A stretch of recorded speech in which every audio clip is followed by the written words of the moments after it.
नमस्कार, मैं हूं यश खुराना। स्वागत है आपका फास्ट में।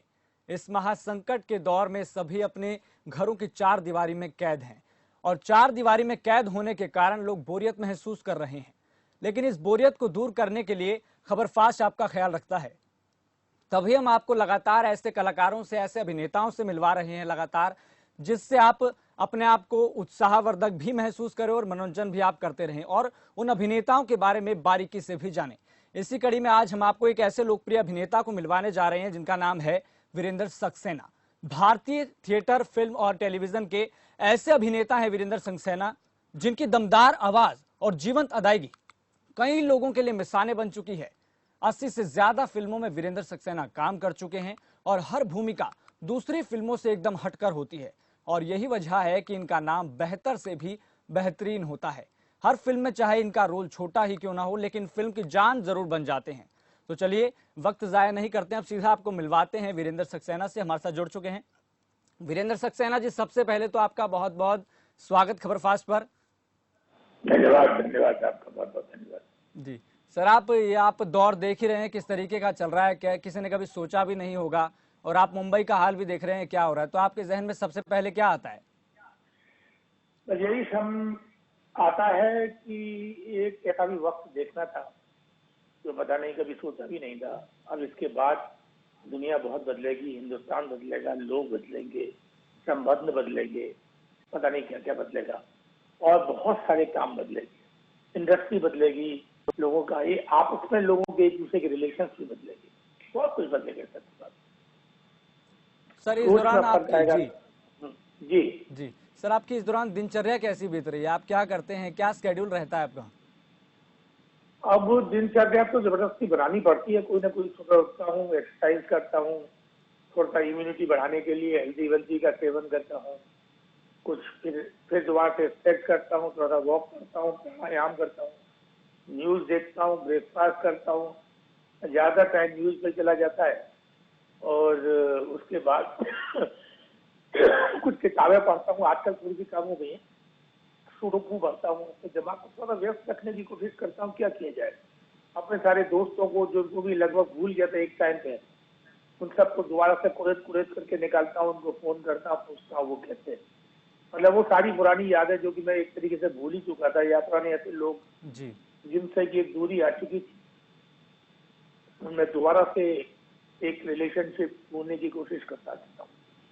दोस्तों में नहीं, और भी अपने बहुत सारे ऐसे रिश्तेदार, बहुत ऐसे लोग, जैसे कि आज बड़ा अच्छा लगा जी मैं जब 7th में पढ़ता था तो जो मुझे पढ़ाते थे टीचर, उनका आज मेरे पास फोन आया, कृष्ण गौतम का। मुझे इतना अच्छा लगा, तो मैं तो उनकी शक्ल तक भूल गया था, उन्होंने मुझे बताया, मुझे अच्छा लगा। मैंने कहा अरे गौतम साहब आज मुझसे बात कर रहे हैं। दुनिया बड़ी बदल रही है, बहुत बहुत तेजी से बदलेगी। सबके बाद जब भी ये कोरोना का संकट खत्म होगा, हमें अभी शायद समझ में नहीं आ रहा, लेकिन बहुत कुछ बदलेगा और बहुत स्पीड से बदलेगा, ऐसा मेरा मानना है। सर, आप एक बेहतरीन एक्टर हैं, अभिनेता हैं, करोड़ों दिलों में आपकी पूरी तरह से जगह बनी हुई है। आज भी वो चीज़ कायम है। हमें चाहे सुपर 30 में आपका रोल देखा हो, चाहे आपका बागी 3 में देखा हो, लगातार आपकी ऐसी अदायगी है जो करोड़ों दिलों में लगातार अपनी घर जगह हुआ है, बनाए हुए हैं। लेकिन आपके जीवन के बारे में थोड़ा जानना चाहेंगे कि शुरुआत आपकी कैसे हुई अभिनेता के रूप में, और वो क्या ऐसे चैलेंजेस थे जो आपको सामना आपने करना पड़ा? सबसे पहले तो जो आप जो दिखा रहे हैं एक उलझन 1975, जी ये मेरा काम नहीं है। मैं 75 तक तो दिल्ली भी नहीं गया था, और ये अभी तक मैंने बहुत कोशिश की इसको विकिपीडिया से निकालने की, लेकिन ये निकलता नहीं जी पता नहीं कैसे गलती से लिख गया है। दूसरी बात ये कि मैंने 80 नहीं, मैंने 100 से ज्यादा फिल्में की है। जी ये सारी चीजें, क्योंकि ये सब चीजें ऐसी मिक्सअप हो जाती हैं, ये सब तो आप सबसे पहले, मैंने जो आपका लिखा हुआ है ना 1975 उलझन, वो मेरा फिल्म नहीं है, उसमें मैं नहीं था। एनीवे, ये तो सारी चीज हो गई। एक, मैं मथुरा से हूँ, बड़ा छोटा सा शहर है, धार्मिक सा शहर है, शायद आप जानते होंगे, कृष्ण का जन्म स्थान कहते हैं, एक धार्मिक जगह है, वहाँ का रहने वाला हूँ। वहीं पे अपनी एजुकेशन की थी पूरी। थोड़ा छोटा सा शहर है, छोटा सोच है, अलग किस्म के लोग हैं, उनके बीच में एक जीवन यापन हुआ, और फिर एक टाइम बाद मुझे लगा कि उस शहर को छोड़ देना चाहिए, क्योंकि मुझे कोई एक थोड़ी सी आदतें मुझे मेरे में उस शहर की भी आ गई थी, जो कि मुझे मालूम था कि बहुत अच्छी नहीं है मुझे, इसलिए इस शहर से निकल जाना चाहिए। तो एक राजा महेंद्र प्रताप थे, उनका सेक्रेटरी बन करके, जो कि वृंदावन के में रहते थे, जी उनका सेक्रेटरी बन करके दिल्ली चला गया था। उनके साथ 1 महीने काम किया। इसी दौरान मेरे ये वक्ता के मेरे सीनियर है अनिल चौधरी, एनर्जी से ही, उनसे मिला। उन्होंने मुझे अपने एक प्ले में काम दिया, इन्ना की आवाज, एक बार अच्छा प्ले था, उसमें काम किया। काफी सारे लोग थे, बड़े बड़े लोग थे, मतलब उस टाइम में पंकज कपूर और दीपक काजे, इस तरीके के लोगों के साथ काम किया। थोड़ा सा एप्रिसिएशन मिला तो सब कुछ राजा साहब की नौकरी छोड़ करके नाटक शुरू कर दिया, थिएटर शुरू कर दिया। एम के रैना, जिनकी मैं बहुत इज्जत करता हूँ, उनके साथ हम लोगों ने एक ग्रुप बनाया, प्रयोग। उस प्रयोग ग्रुप की शुरुआत की हम लोगों ने। एक जुलूस नाम का स्टेज प्ले था, जी उसके अंदर बहुत सारे शोज किए, बहुत बहुत बहुत, मतलब बहुत सारे, इतने की दिल्ली में काफी सारे लोग हमको सिर्फ उसी नाटक की वजह से जाने लगे थे। बादल सरकार का एक नाटक था, ये सिलसिला शुरू हो गया। ऐसी है जिंदगी, कहाँ चली जाती है क्या पता, जी। कुछ पता नहीं लगता। तो आपको फिर हाँ जी, जन्मभूमि आपको कितनी याद आती है अपनी? आती है, बहुत ज्यादा आती है, लेकिन अभी थोड़ा दुख होता है उस शहर को जाकर के। कहने को हर किसी को ऐसे ही लगता है कि हमारे सामने, हमारे टाइम में हमारा शहर ज्यादा अच्छा था, ऐसा लगता है। हो सकता है अभी भी इस वक्त के लोगों को लगता होगा कि इस वक्त का शहर उनके लिए बहुत अच्छा है, लेकिन अभी जाता हूँ तो बहुत सफाई नहीं है, बहुत गंदगी हो गई है। कहने को थोड़ा बहुत फर्क आया भी है, ऐसा भी नहीं है। कुछ लोगों ने, नेताओं ने कुछ काम किया भी है हमें थोड़ा बहुत, लेकिन वो सोल थोड़ी सी खत्म हो गई है। लोग, मैं ये नहीं कह रहा कि हमारे टाइम पे जो सोल थी वैसी रहनी चाहिए, बदलते टाइम के साथ सारी चीजें बदलती हैं, बदलनी भी चाहिए, बिल्कुल लेकिन वो जो एक आत्मीयता थी लोगों के बीच में, वो काफी कम हो गई है, ऐसा मेरा मानना है। बिल्कुल, ये बात तो आज में दौर में ये कहीं ना कहीं मुझे भी लगता है व्यक्तिगत तौर पर कि ये सच साबित हो रही है ये बात कहीं ना कहीं। वीरेंद्र जी, आपको जब पहली फिल्म मिली तो उस दौरान का जी कुछ जी। किस्सा बताइए कि उसका फिल्म मिलने का क्या किस्सा है, वो क्या लम्हा है, और उस दौरान आपके जहन में चल क्या रहा था? मैं एनएसजी से पास आउट करके निकला था, और जी मेरे ये मेरी एक सीनियर थी सोनू जी, उनके हस्बैंड थी प्रदीप किशन, तो एक फिल्म में नारे थे मैसी था। तो उस मैसी साहब के लिए उन्होंने सबसे पहली कास्टिंग मेरी हुई थी, जी मैंने जो उसमें एक रोल किया था। तो मुझसे बाकी सिद्धार्थ वासु, शायद आप जानते हो, जो कि कौन बनेगा करोड़पति भी बनाते थे, अगर आप जानते हो, जी जानते हैं कि नहीं, बाबू बासु, सिद्धार्थ वासु। वो बहुत अच्छे एक्टर है, वो भी बोले इसमें रोल कर रहे थे, मैसी साहब का रोल वही कर रहे थे। जी लेकिन कुछ दिनों बाद उन्होंने कहा कि नहीं, मैं नहीं करूंगा। उसके बाद रघुवीर यादव आए, और हमने किया, बड़ा इंटरेस्टिंग था। हम तब तक इस मीडिया को बहुत तरीके से जानते तो नहीं थे, कहने को उसको करने से पहले मैं सही प्रांतीय के साथ एक फिल्म में असिस्टेंट रह चुका था, एनएसजी ज्वाइन करने से पहले। जी उस फिल्म का नाम था स्पर्श, उसमें एक बहुत छोटा सा रोल किया था। रोल क्या कहना चाहिए, मतलब आना जाना सा था, क्योंकि मैं सही का चीफ असिस्टेंट था, तो इसलिए थोड़ा सा चीजों को समझ गया था, जिंदगी समझ गया था, थोड़ा सा फिल्म का भी एक सेंस डेवलप हो चुका था, फिल्म देखता भी था इसलिए, क्योंकि और सही के साथ काम किया। जी सही भी बड़ी एक बहुत ही ऑर्गेनाइज्ड डायरेक्टर रही है, वो थी, साथ में नसीर थे, इसका वाला आदमी थी, ओमपुरी थे, ये सारे लोग थे, तो उन सबके बीच में एक समझ आई थी। फिर मैंने जब फिल्म की मैसी साहब, तो उस सब का मुझे फायदा भी हुआ, फिर लोगों का बड़ा अच्छा फायदा हुआ। और जो हम गलतियां करते थे, जैसे कि हम क्योंकि थिएटर वाले हैं, जी थिएटर वालों की सबसे ज्यादा प्रॉब्लम होती है फिल्म में, कि थिएटर वालों को आदत होती है आई टू आई कॉन्टेक्ट की, क्योंकि वो अच्छा कम्युनिकेट करते हैं। और जब फिल्म करते हैं अपन, तो हमेशा हमको, हम हमारे सामने जरूरी नहीं है कि एक एक्टर हो सकता है लेंस में देखें या लेंस के बराबर कहीं देखें, और हम मान करके चलते हैं कि वहां पर उस आदमी की आंखें हैं जिससे हम बात करते हैं। ये थोड़ा एक टेक्निकल एस्पेक्ट है, वो धीरे धीरे एक प्रैक्टिस में आ जाता है, समझ में आ भी जाता है, वो आना भी चाहिए। क्या करें आप, एक अलग अलग मीडिया में जा रहे हैं तो आपको फर्क तो आएगा ही, वो आ भी जाता है, तो बड़ा मजा है। एक वेरी गुड एक्सपीरियंस। हम एक यहाँ शूट कर रहे थे, और चूंकि आदिवासियों का था तो एक घर था, उसको चलते फिरते थे जिससे कि ऐसा लगे कि ये मेरा ही घर है। अदरवाइज होता है ना, एक नए घर में चले जाए तो आपके चलने में और उन लोगों के चलने में और उतरने में बड़ा फर्क होता है। जी बिल्कुल। तो उस जगह से थोड़े से फेमिलियर हुए, काम किया, बड़ा अच्छा लगा। पचमढ़ी करके एक जगह है मध्य प्रदेश में, वहाँ जी शूट की थी। फिर उसके बाद मैंने दूसरी फिल्म की थी विनोद चोपड़ा की, खामोश। जी खामोश 1985। हाँ जी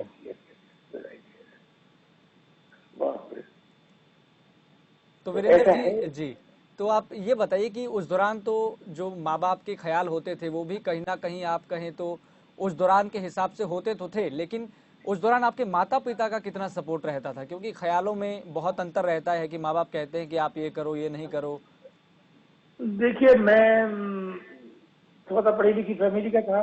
जी मेरे पिताजी तो साथ नहीं थे, मुझे तो बहुत जल्दी डेथ हुई थी। मेरी माँ थी और मेरी माँ को लगता था कि मैं जो कुछ भी कर रहा हूँ कोई बहुत अच्छा काम नहीं कर रहा। जी उसको जैसे कि एक बार एक इंटरव्यू लिया था विनोद दुआ, आप शायद जानते होंगे। जी तो विनोद दुआ मेरे पर अच्छी दोस्त हुआ करते थे, वो एक प्रोग्राम करते थे वो युवा वाणी करके।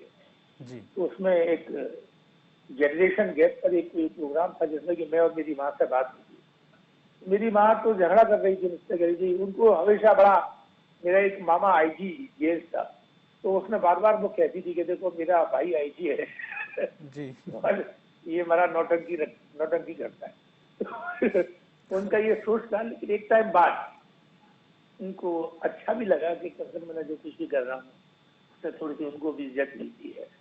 उनके आसपास की उनकी सहेलियां, उनके दोस्त, मेरे शहर वाले, मेरे रिश्तेदार अब मेरी वजह से उनको ज्यादा जानते हैं, उनको उनकी वजह से कम थोड़ा जानते हैं, ऐसा उनको महसूस बिल्कुल होने लगा था। बिल्कुल। हर माँ बाप का ख्वाब भी यही होता है कि मतलब हमारा बेटा कुछ ऐसा करे जिसके हमारा हमारा नाम हो।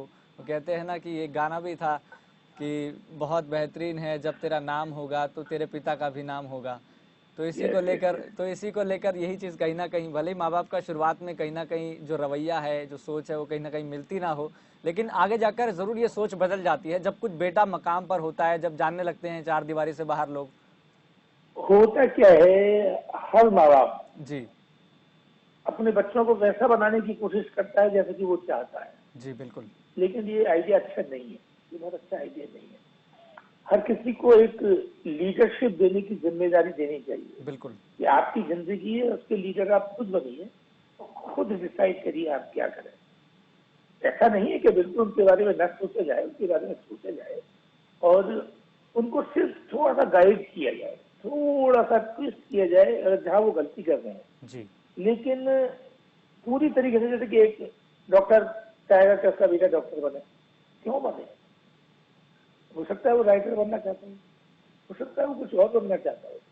तो जो उसकी जिंदगी का पैशन है वो ढूंढना बड़ा जरूरी है। उसको चाहे बिल्कुल जापान में कहते हैं इकिगाई करके एक शब्द है, इसका मतलब ये कि आप अपनी जिंदगी में करना क्या चाहते हैं, आपका पैशन क्या है, उस पैशन के क्या फायदे हैं, क्या नुकसान है, उससे कमा पाओगे कि नहीं कमा पाओगे। बिल्कुल कोई ऐसा काम तो नहीं कर रहे जो कि आपको पसंद नहीं हो लेकिन वहां पर पैसे मिलते हैं, आप मजबूरी में कर रहे हैं। तो इस तरीके से अपने आप को चैनलाइज करने वाली बात है। तो यहाँ माँ बाप हमारे जनरली हिंदुस्तान में, क्या मेरे जी ख्याल में सारी जितनी भी थर्ड वर्ल्ड कंट्रीज है वहां पे ऐसा होता होगा कि माँ बाप जल्दी से एकदम कब्जे में ले लेते हैं अपने बच्चों को कि चलो अब हम ड्राइव करेंगे, तुम पीछे बैठ जाओ, स्कूटर हमारे पास है, हम बताएंगे कहाँ चलना है। बिल्कुल तो वो थोड़ा सा एक सिलसिला मुझे लगता है ठीक नहीं है। तो वो हमारे माँ बाप का भी हुआ करता होगा, जैसे कि, लेकिन जैसे कि पिताजी तो खैर बहुत जल्दी चले गए थे, तो इसलिए मैं हाई स्कूल में ही था।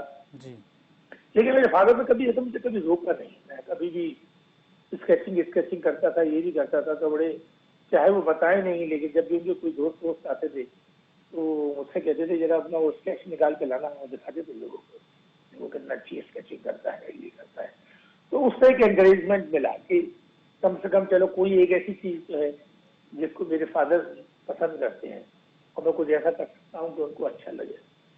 और क्या होता है, एक बचपन में यही होता है, किसी तरीके से कितने भी बच्चे को देख लीजिए, उसको अगर ये लगे उसकी किसी बात से माँ बाप खुश हो गए ना, तो उस काम को बार बार करने की बिल्कुल कोशिश करता है कि इम्प्रेस करने की। तो वो ही एक सिलसिला बना, मैं चलता रहा, मैं स्केचिंग करता था, फिर उनको दिखाने के लिए, क्योंकि मैंने बहुत अच्छी मेरी राइटिंग हो गई, फिर पेंट करने लगा, फिर मैं गाने लगा, फिर मैं कुछ म्यूजिकल इंस्ट्रूमेंट्स बजाने लगा। जी तो सब कुछ नई नई सी चीजें होती हुई चली जा रही थी।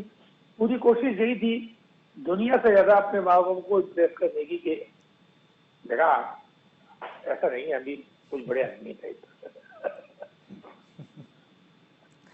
वीरेंद्र जी, आप पढ़ाई में कैसे थे? ठीक था, बहुत ज्यादा अच्छा तो नहीं, लेकिन काफी था। लेकिन मैं मतलब पढ़ाई बहुत सीरियसली नहीं करता था, जी लेकिन इंटेलिजेंट काफी माना जाता था। मतलब ऐसा मेरे बारे में एक राय थी कि ये गधा आदमी पढ़ता नहीं है, जबकि ये बहुत अच्छा काम कर सकता है। जी ठीक है, वो भी एक एस्पेक्ट होता है। वो मेरे ख्याल में बहुत सारी चीजें आपको आपका शहर भी देता है। जी बिल्कुल। शहर भी इसलिए देता है कि आपको पता नहीं लगता कि आप किधर जा रहे हैं, है ना, समझे? तो वो सब उस चीज की गड़बड़ी है। जी आप कितना भी करना चाहें, शहर का कोई ना कहीं असर आपको रहता है। एक बिल्कुल सही रिलीजियस बात। शहर है, अजीब सी किस्म की गुंडागर्दी है, नहीं भी है। सारे शहर छोटा है, हर आदमी एक दूसरे को जानता है। आप बाउंड हैं, आप जानते हैं कि कुछ भी करने से पहले आपको कोई ना कोई देख लेगा। आप बहुत सारी चीजों के लिए रेस्ट्रिक्टेड होते हैं। ये सब चलता है। चलिए, मतलब पढ़ाई की तरह अगर बात कर लेते तो ये आपने जो अपना वस्ल है, जो पैशन है, अब आपने कब तय कर लिया था कि मुझे एक्टर ही बनना है? देखिए, मैं जब छोटा था तो मेरे काफी सारे लोग मुझसे ऐसा कहा करते थे, क्योंकि मेरी हरकतें कुछ इस तरीके की थी कि मुझको विजू एक्टर कहते थे। मैं लेकिन जानता था कि सारी चीजें ऐसे ऐसे एक्टर बनना कोई आसान बात नहीं है। और मैं ये भी जानता था, इतना तो मेरी समझ थी कि एक्टर बनने के लिए भी ऐसा थोड़ी कि कोई भी चला गया और एक्टर बन गया, कुछ ना कुछ करना पड़ता है। तो लेकिन जब मैं दिल्ली गया और दिल्ली जाकर के जब मैंने प्ले किया, तो मुझे पता लगा कि यही वो जगह है जहाँ पे मुझे होना चाहिए। मैंने बहुत सारे प्लेस के ट्रांसलेशन एडेप्टेशन किए हैं। मैंने काफी थिएटर में, ऐसा नहीं है थिएटर में मेरा काफी सारा कंट्रीब्यूशन एप्लीकेशन था, और प्लेस तो किए ही है, बहुत सारे प्लेस किए, बहुत सारे प्लेस किए। मैं डायरेक्ट किया, मेरे को एक बेस्ट डायरेक्टर का अवार्ड भी मिला था दिल्ली से, साहित्य परिषद से। लेकिन अब थिएटर नहीं करता, तो ना जी मौका नहीं मिलता। अभी 30 साल बाद मेरी वाइफ ने एक पे लिखा था, उसमें मैंने काम किया था, एड किया था। लेकिन अभी वो तो एक उम्र भी होती है, उम्र के साथ साथ चीजें बदल जाती हैं। जैसे कि अभी मैं टेलीविजन मैंने बिल्कुल बंद कर दिया है, 8-9 जी साल हो गए, मैं बिल्कुल टेलीविजन नहीं करता। फिल्म करता हूँ या बाकी और काम करता हूँ। तो चीजें बदलती चली जाती हैं, उम्र के साथ साथ भी बदल जाती है, तो उसको मानते ही चला जाना चाहिए, क्या बिगड़ जाता है। वीरेंद्र जी, आप ये जो सिनेमा जगत है बहुत तेजी से बदल रहा है, आप इसको किस नजरिए से देखते हैं? देखिए, अभी तक का सिनेमा, याद रखिएगा, सिनेमा 2 तरीके का हो जाएगा, जी कोरोना से पहले का और कोरोना के बाद। जी बिल्कुल। ये आपको लगे ना लगे, लेकिन इसके बाद हिंदी सिनेमा में फर्क आएगा। अभी तक का जो सिनेमा था वो था, कॉमर्शियल भी था, अच्छा भी था। धीरे धीरे नए डायरेक्टर आ रहे थे, नई किस्म का सिनेमा डेवलप हो रहा था, जो कि होना भी चाहिए, बहुत जरूरी भी है। क्योंकि आप झूठी जिंदगी दिखा दिखा करके लोगों का मन नहीं बहला सकते। जिंदगी के करीब जाकर के भी लोगों को दिखाना चाहिए कि ये भी एक सिनेमा है, जो कि एक सच्चा सिनेमा है। इसका मतलब ये नहीं कि कॉमर्शियल सिनेमा खराब होता है, कॉमर्शियल सिनेमा जी बहुत अच्छा होता है। वो सिर्फ एंटरटेनमेंट होता है, एक ऐसा भी सिनेमा होता है जो एंटरटेनमेंट शायद उसमें उतना ना हो, लेकिन वो कोई एक बात कह के जाना चाहता है। अब आ गया कोरोना के बाद का। बिल्कुल। कोरोना के दौरान लोगों ने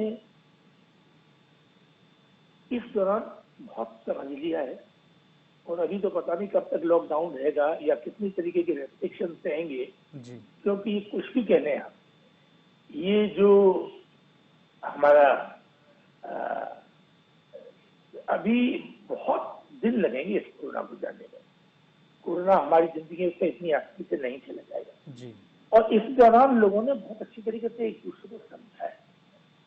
जैसे कि मैं एक और इंटरव्यू में बात भी करता था आपके सामने भी, पता नहीं रिपीट करनी चाहिए कि नहीं करनी चाहिए। जी मैंने कहा भी था उनसे कि मैं चाहता था, मेरी माँ भी नहीं है थी, कि जी मैं चिट्ठी लिखूं अपनी माँ को कि अच्छा है कि तू नहीं है, और फिर कुछ उसके फौरन बाद एक चिट्ठी लिखूं कि अच्छा होता कि तू होती।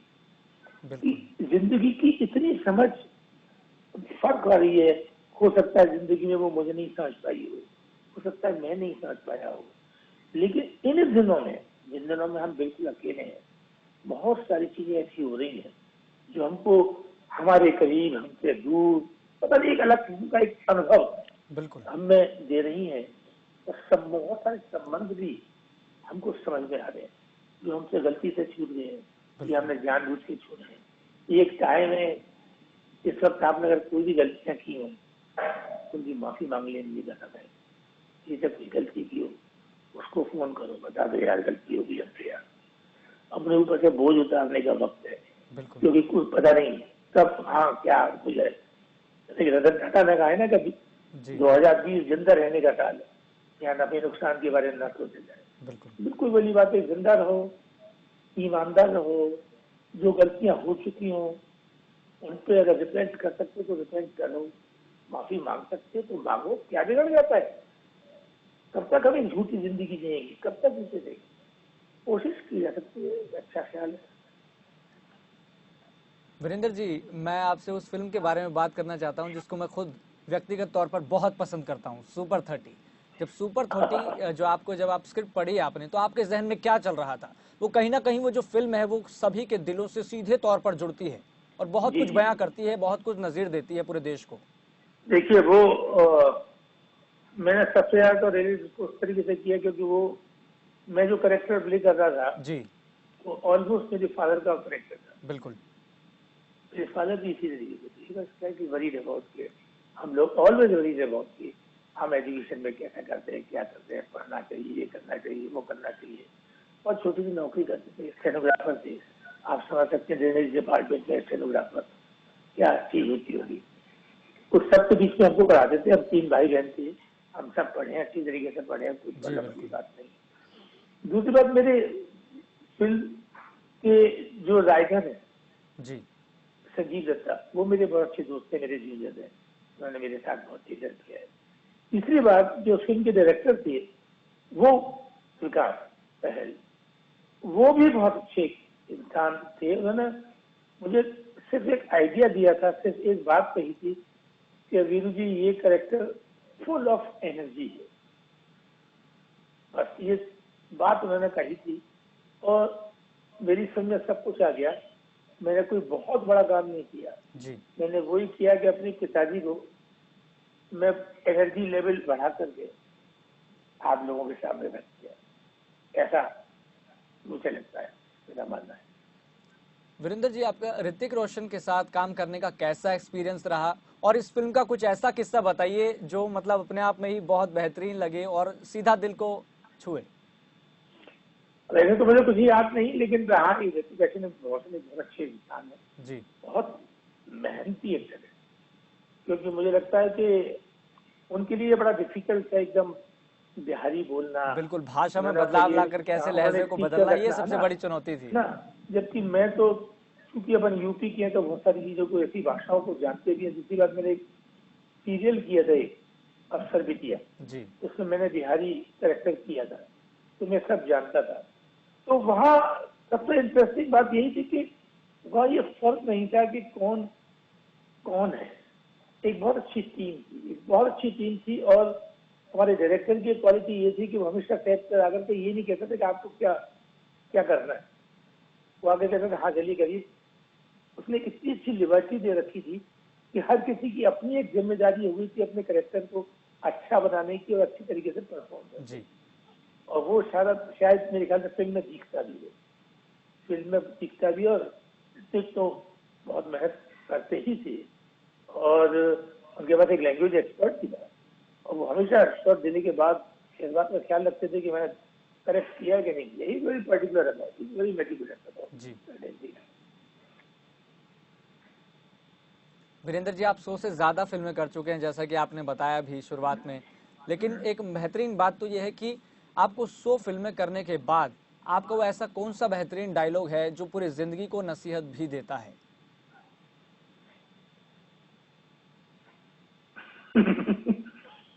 जी। ये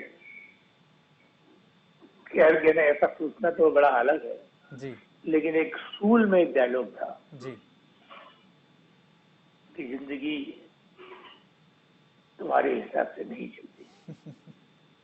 ये बात बड़ी अजीब सी लग सकती है, लेकिन इसमें बहुत मीनिंग है कि कभी भी हम चाहें कि जिंदगी हमारे हिसाब से चले, ऐसे नहीं चलती।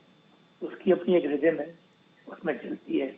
आपको उसके साथ कदम से कदम मिला के चलना पड़ता है। अगर उसको बदलना भी है तो पहले तो आप उसके साथ कदम से कदम मिला के चलिए, उसको इतना आदी बना लीजिए, या वो आपकी इतनी आदी हो जाए कि वो आपके साथ मुड़ जाए या आप उसके साथ मुड़ जाए। ये मुझे लगता है कि जरूरी सी लाइन है। पता नहीं, मैं कभी इस तरीके की चीजों में बहुत ज्यादा ध्यान देता नहीं कि कैसा डायलॉग, कौन सा डायलॉग, और अभी तो मुझे वैसे भी याद नहीं आ रहा। आपने अचानक मुझसे पूछ लिया जी। आपने मुझे पहले बताया होगा तो शायद मैं सोचता। जी बिल्कुल।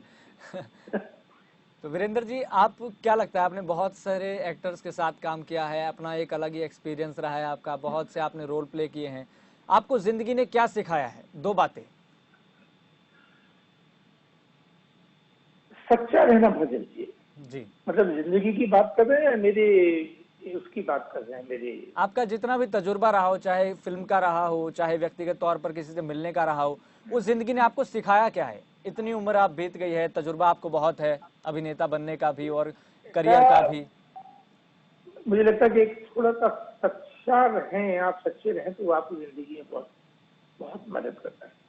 क्योंकि आप अगर आप गलत हैं, झूठे हैं, झूठ बोलते हैं, मतलब झूठ का सहारा लेकर के अगर जिंदगी में आगे चलते हैं तो जी। आज नहीं तो कल आप पकड़े जाएंगे और आप शर्मिंदा होंगे।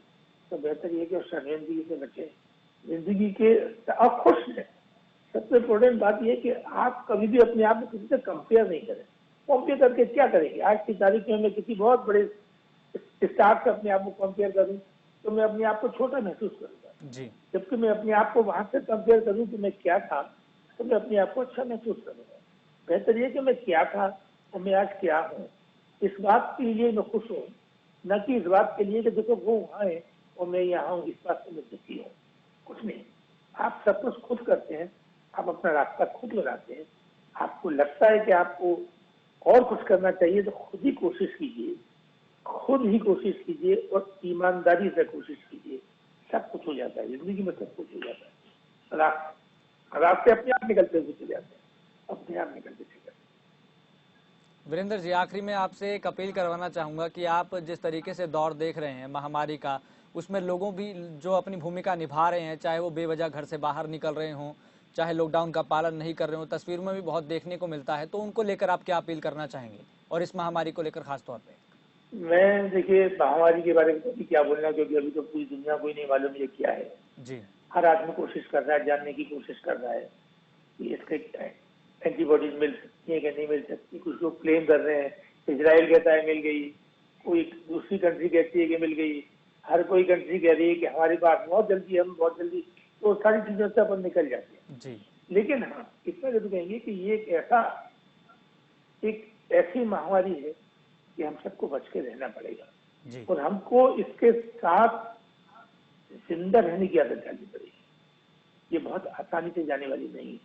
इसलिए आपको अपने लिए, अपने परिवार के लिए, अपने प्रियजनों के लिए, अपने देशवासियों के लिए वो सब कुछ तो करना पड़ेगा जिससे कि ये आगे ना बढ़े और आप सुरक्षित रहें।